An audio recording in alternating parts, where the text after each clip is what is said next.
Nah, kita juga mengenal Gus Dur itu kan bisa jadi pejuang budaya, pejuang kemanusiaan, pejuang moderat, pejuang lintas iman, pejuang demokrasi. Gus Durian Hadir itu memang membawa spiritnya Gus Dur tadi, Mas. Gitu. Nah, ini Gus Durian Hadir itu memang membawa spiritnya Gus Dur atas inspirasi yang dibawa oleh Gus Dur. Nah, Gus Durian itu sebenarnya sebutan untuk para pengagum, sahabat, murid, dan juga orang-orang yang ingin meneruskan nilai perjuangan dan keteladanan Gus Dur. Nah, makanya disebut Gus Durian gitu. Nah, sekarang ya. Sekarang Gus Durian ini ternyata sudah semakin besar. Gitu. Kita ada hampir 160 komunitas yang terdata, ini 155 tapi banyak yang inisiasi juga di seluruh Indonesia maupun di luar negeri. Dan ternyata di dalam Gus Durian itu bukan hanya ada komunitas aja, tapi ada individu Gus Durian maupun lembaga dalam jaringan Gus Durian. Nanti kita akan bahas itu. Makanya jadilah jaringan Gus Durian. Nah, gitu. Nah, ini lalu Gus Durian itu berjalan seperti apa? Kan gitu ya. Mungkin teman-teman ada yang di sana Gus Durian, di sana Gus Durian. Terus apa prinsip yang kita pegang? Gitu. Basis gerakannya itu apa? Nah, kalau di Gus Durian kita itu punya basis gerakan, prinsip gerakan kita, yaitu 9 nilai utama Gus Dur. Ada spiritualitas, kemanusiaan, keadilan, kesetaraan, pembebasan, persaudaraan, kesederhanaan, kesatriaan, dan kearifan tradisi. Nanti kalau teman-teman mau, saya bisa share PPT ringkasan tentang 9 nilai utama Gus Dur ini.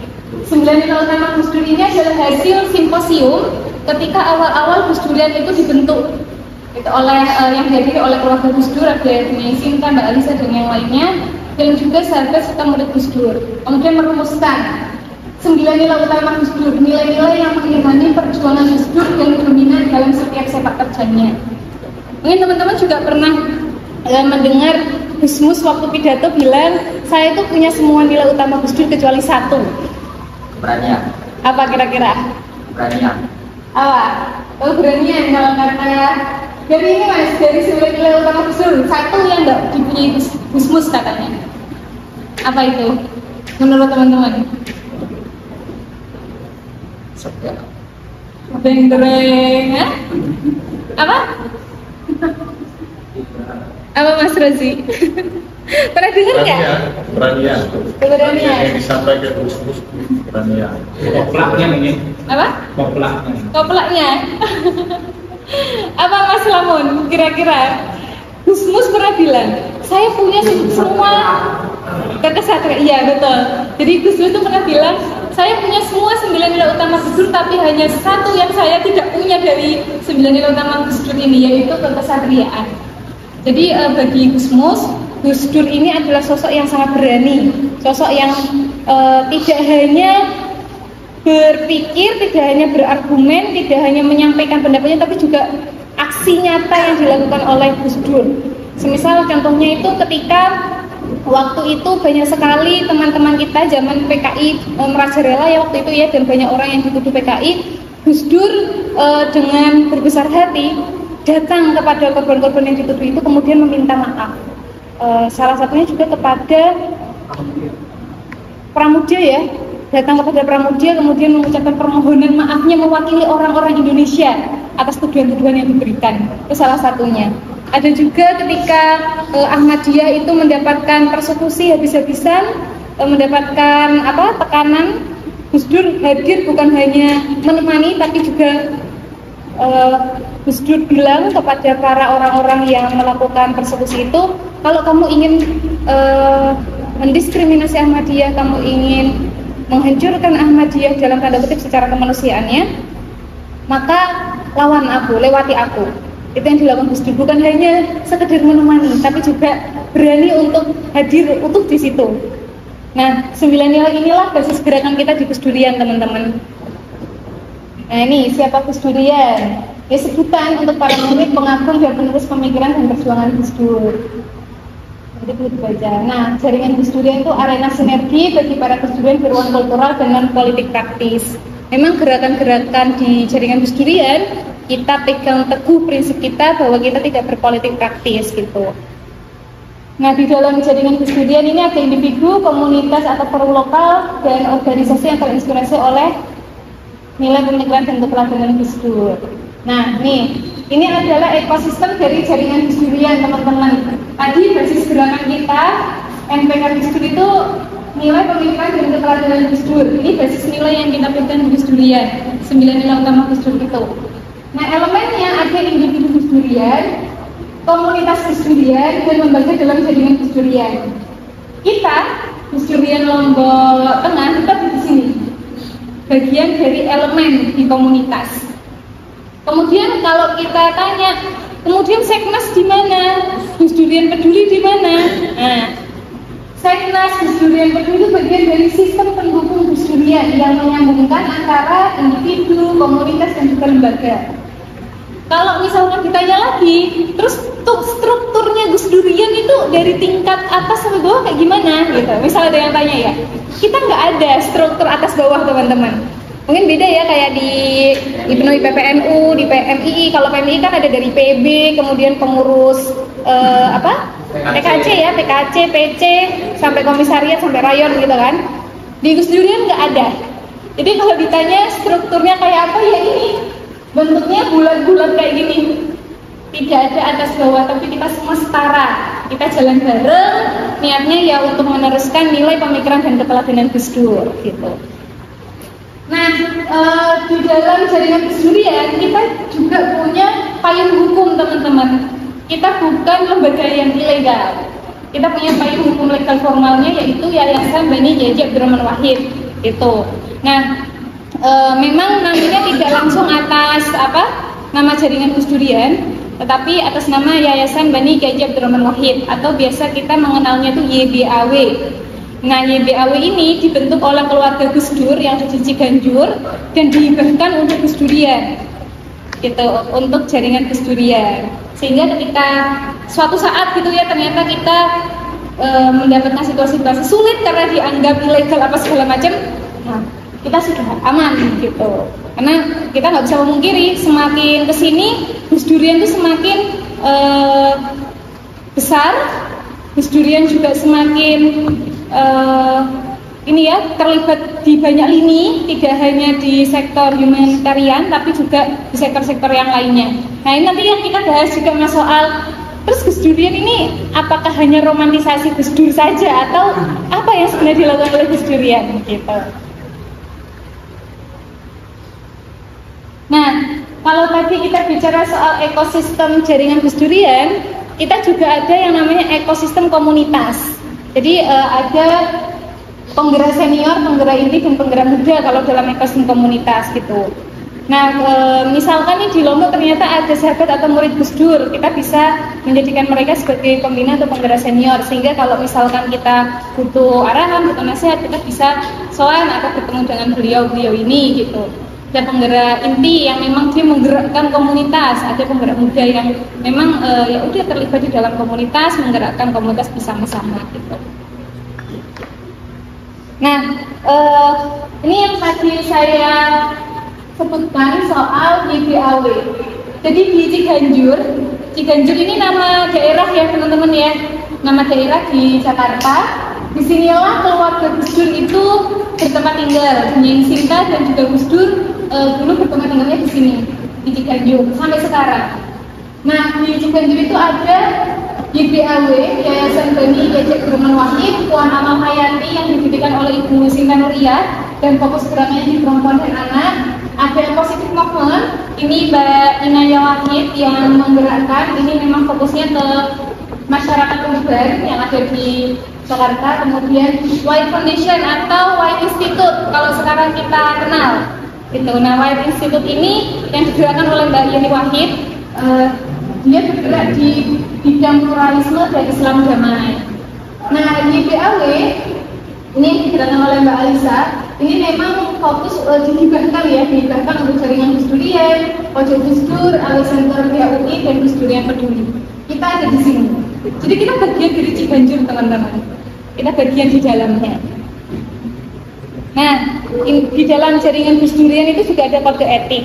Kenapa kok kita perlu untuk ada kode etik itu, walaupun kita gerakan yang basisnya itu sangat kultural ya.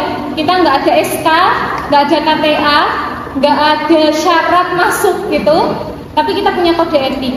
Ini sebagai apa ya, pegangan kita lah untuk menata supaya Gus Durian ini tetap ada jalurnya, ibaratnya kayak gitu.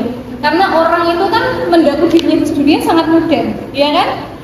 Selama dia meneruskan pemikiran, keteladanan dan nilai yang diperjuangkan oleh Gus Dur, dia adalah Gus Durian.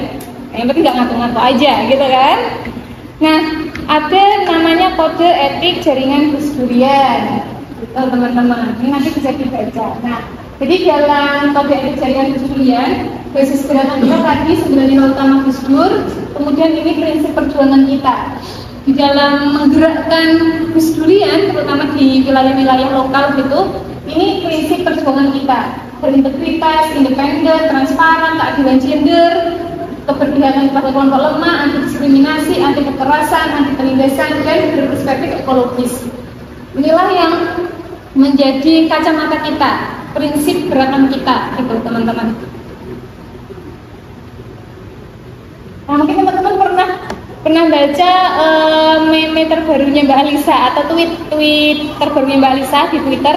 Itu beliau kan bilang soal silakan teman-teman memiliki pandangan politik secara personal, tetapi tolong jangan bawa nama Gus Durian, karena ketika ada satu dua entah itu secara personal atau kelompok mengatasnamakan Gus Durian di ranah politik praktis, maka yang akan terdampak itu adalah kredibilitas jaringan Gus Durian. Nah, itu pesan dari Mbak Alisa yang sempat ramai kemarin ya, Mas Yuli ya. Nah, ini kewajiban dan larangan kita juga punya ini. Nah, nanti bisa dibaca ya teman-teman ya. Nanti saya share ke Mas Yuli ya. Siap. Nah, ini misi jaringan Gus Durian. Jadi di dalam jaringan Gus Durian itu kita punya misi, nilai pemikiran perjuangan Gus Dur tetap hidup dan mengawal pergerakan kebangsaan Indonesia melalui sinergi karya para pengikutnya, dilandasi 9 nilai utama Gus Dur. Nah, lalu gimana jaringan Gus Durian itu berada?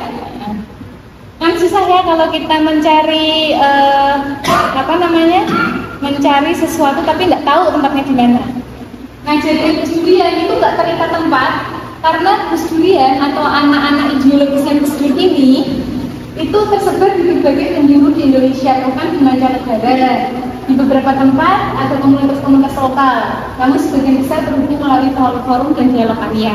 Jadi memang tidak ada yang memang tersebar di berbagai tempat gitu. Gus Durian ini tidak hanya terpatok di satu tempat gitu, walaupun di beberapa komunitas sekarang mereka punya pangkalan ya, kayak di Malang mereka punya pangkalan, tapi pangkalannya itu ya warung OW itu warung makan gitu. Atau di warung kopi gitu. Ada satu warung kopi yang teman-teman Gus Durian kalau ketemu di situ. Jadi pangkalannya ya pangkalan warung kopi itu, bukan pangkalan sekretariat kayak gitu, enggak gitu. Berat sekali ya kita kalau bergerak secara kultural dan harus punya pangkalan kayak gitu. Tapi lebih cair, lebih fleksibel gitu teman-teman. Nah, selain ini itu di dalam jaringan Gus Durian kita juga ada yang namanya roadmap Gus Durian. Nah, ini yang tadi mungkin bisa menjawab pertanyaan dari Mas Mus ya, soal sebenarnya ngapain sih harus ada Gus Durian? Kenapa kok Gus Durian itu harus dimunculkan, harus ada gitu? Mungkin teman-teman juga udah tahu bahwa Gus Durian awal mulanya hadir itu bukan dibuat oleh keluarga Gus Dur. Jadi bukan Mbak Alisa yang buat Gus Durian, bukan Mbak Ini yang buat Gus Durian, bukan Mbak Ina atau Mbak Anita, bukan Ibu Sinta yang membuat. Tapi Gus Durian awal mulanya hadir itu dari keresahan teman-teman minoritas yang kemudian sowan ke Ciganjur, ke keluarga Gus Dur, karena mereka merasakan duka yang teramat dalam ketika Gus Dur wafat. Mereka bilang kalau seandainya Gus Dur sekarang Gus Dur ini sudah wafat, lalu harus bagaimana, ditemani siapa, kepada siapa kami harus mengadu, siapa yang akan membersamai kami. Itu yang diucapkan oleh teman-teman minoritas yang hadir di Ciganjur. Kemudian oleh Mbak Lisa, kemudian dijahitlah jaringan Gus Durian itu. Awal mulanya ya sowan dulu ke sahabat-sahabatnya Gus Dur yang masih hidup saat itu, kemudian kepada murid-muridnya Gus Dur, sampai akhirnya ada Gus Durian dan ada simposium pertama ketika awal mula Gus Durian ini dimunculkan gitu. Nah, Gus Durian hadir itu juga bukan hanya untuk eksistensi, bukan hanya untuk ada-adaan aja, tapi kita punya tujuan teman-teman, kita punya cita-cita. Nah, cita-cita dari jaringan Gus Durian adalah kemandirian masyarakat. Nah, dengan tujuan atau cita-cita ini teman-teman, jaringan Gus Durian itu mendorong komunitas-komunitas di tingkat lokal untuk menciptakan community leader. Karena sebenarnya kalau kita melihat jaringan Gus Durian ini akan tidak ada atau hanya sebatas nama kalau nggak ada teman-teman di tingkat lokal, di tingkat wilayah. Di jaringan Gus Durian besar itu bukan karena bukan karena teman-teman seknas misalnya, bukan karena teman-teman koordinator wilayah misalnya, tapi ya karena teman-teman penggerak di lokal, di daerah gitu. Dan Mbak Alisa sendiri yang mengatakan bahwa Gus Durian ini besar, itu ya karena teman-teman seperti teman-teman ini di tingkat lokal. Karena teman-teman di tingkat lokal terus bergerak, terus mendefinisikan nilai pemikiran Gus Dur, terus menjaga sekuat mungkin supaya perdamaian di tingkat lokal tetap ada misalnya, dan lain sebagainya. Nah, untuk menciptakan community leader ini, maka jaringan Gus Durian ini melakukan beberapa hal. Misalnya membangun paradigma kritis, membangun disiplin sosial, menjadi penggerak sosial di wilayah-wilayah gitu. Nah, kalau jaringan nasional mungkin kita bisa mengenalnya itu penggerak sosial yang kita kenal ya, misalnya Buya Husain Muhammad, itu penggerak sosial Gus Durian loh. Bunyai Dr. Nur Rofiah, itu juga penggerak sosial di Gus Durian. Kalis Mardiasi, itu juga penggerak sosial di Gus Durian, dan masih banyak lagi. Sehingga bisa tercipta community leader ini. Kalau masyarakat kita ini menjadi leader, menjadi pemimpin, terutama bagi dirinya sendiri gitu, apalagi untuk masyarakatnya, mereka akan berani untuk bersuara, menyampaikan aspirasinya. Kalau mereka berani bersuara, menyampaikan aspirasinya, harapannya mereka bisa untuk berbicara dengan negara, pemangku kepentingan, sehingga ada komunikasi di sana. Nah, lebih lengkapnya ini teman-teman. Nah, lebih detailnya, Gus Durian hadir itu kan memang atas inspirasi Gus Dur, ya kan? Kita sangat terinspirasi oleh Gus Dur, entah melalui wajah Gus Dur yang mana gitu. Mungkin kalau Mas siapa tadi? Fahmi. Oh, Mas Fahmi mungkin terinspirasi dari sosok Gus Dur yang politik gitu ya. Mungkin Mbak itu yang Mbak Salsa. Mbak Hanifah mungkin terinspirasi dari sosok Gus Dur yang sebagai sosok presiden. Nah, ada yang terinspirasi Gus Dur dari sosok intelektualnya dan sebagainya. Kita terinspirasi oleh sosok Gus Dur, sehingga kita terdorong untuk bergus Durian misalnya. Tapi yang perlu kita tahu bahwa kita itu akan sulit kalau kita menjadi Gus Dur gitu. Gus Dur itu kan presiden, intelektual, budayawan. Wah, itu luar biasa. Kita kalau saya bergus Durian biar jadi Gus Dur, nah itu berat sekali. Ya minimal harus jadi presiden dulu lah gitu ya. Nah, kalau misalkan ada yang bisa menjadi presiden selain Gus Dur, ya paling tidak jadi cucunya Hadratus Syekh Hasyim Asy'ari, kan begitu ya. Kalau kita mau meniru Gus Durnya gitu.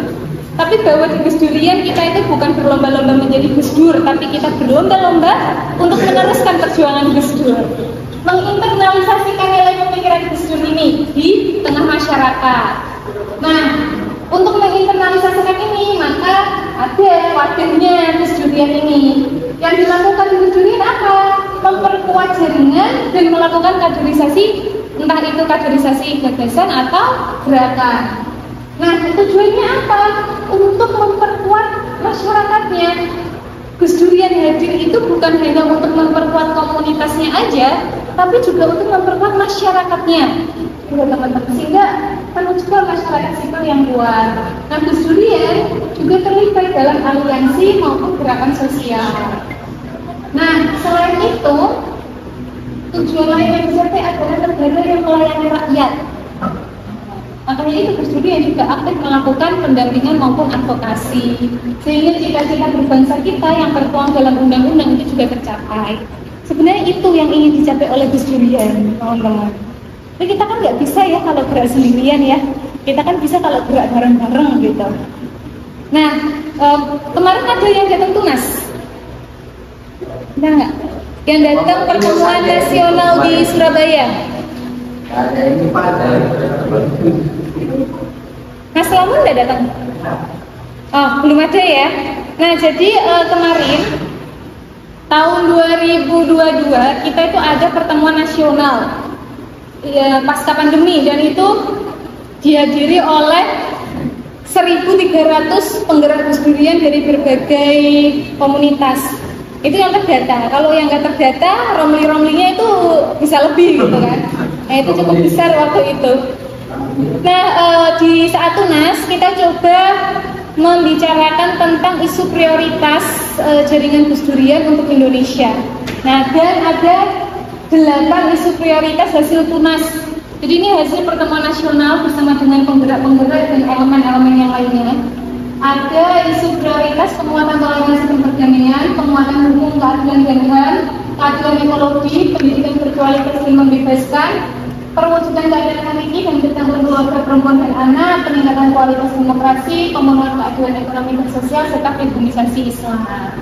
Nah, ini adalah isu prioritas jaringan Gus Durian tahun 2022 sampai 2025. Gitu teman-teman. Nah, kalau misalkan kita mengaca nih dari isu prioritas jaringan Gus Durian, bagaimana situasi di Lombok Tengah? Kira-kira isu mana yang paling dekat nih dengan situasi di Lombok Tengah gitu? Saya juga pengen dengar nih cerita-cerita dari teman-teman di Lombok Tengah, dan mungkin dari yang tadi saya sampaikan ada yang mau ditanyakan juga boleh gitu, biar yang bicara nggak hanya saya ini. Ya kan? Monggo teman-teman, kita sharing-sharing aja dulu gitu.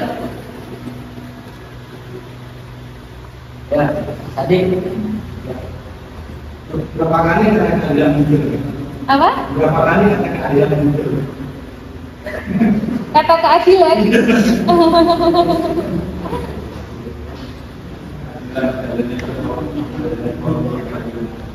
Kalau di Lombok Timur kemarin banyak yang diangkat sama teman-teman, ibumisasi agama.